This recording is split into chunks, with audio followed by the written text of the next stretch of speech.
No sul da Bahia, um convite à boa vida. Praias de água morna e areia branca, extensas áreas de Mata Atlântica e cidades construídas com o dinheiro do cacau, a fruta que dá sabor ao chocolate.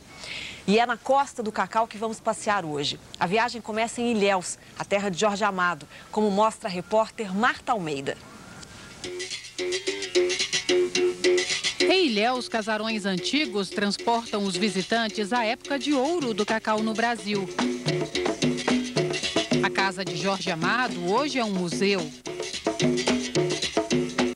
Na Praça da Catedral, o Bar Vesúvio, que no livro Gabriela, Cravo e Canela pertencia ao turco Nassib, serve o quibe mais famoso da região. A cidade encanta quem vem atraído pelo que leu ou assistiu.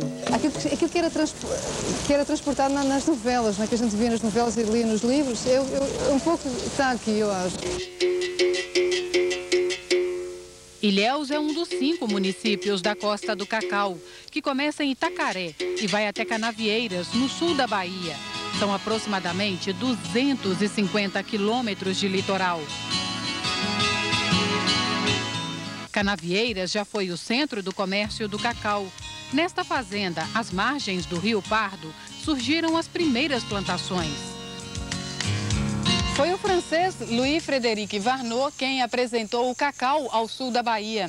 Em 1746, ele trouxe algumas sementes do Pará para o português Antônio Dias Ribeiro, que era o dono da fazenda Cubículo. Das primeiras plantações restam poucas árvores, apenas 12, como esta, que apesar de ter mais de 200 anos, vejam só, ainda está produzindo. Hoje a fazenda é de seu Vanderlei, que recebe os turistas interessados em conhecer a fruta usada na fabricação do chocolate. A colheita do cacau segue a mesma rotina há 250 anos. 24 fazendas da região recebem visitas organizadas o ano todo. São necessários 3 fatores para que o cacau produza: calor, umidade e sombra, que é eternamente úmido.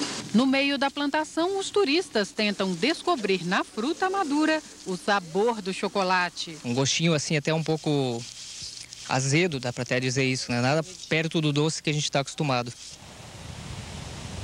Melecoso, gostoso, bom de pisar.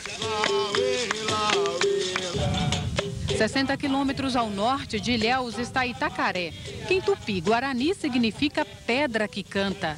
A cidade, fundada pelos jesuítas, hoje atrai turistas em busca de esportes radicais. E também sossego e praias limpas, rodeadas pela Mata Atlântica.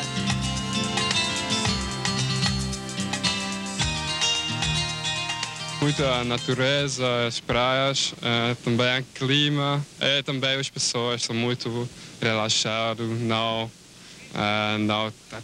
todo o tempo, mas gosto muito. O preço dos hotéis, pousadas, acessíveis. Aqui você vem, tá calor, é bom, sempre vale a pena.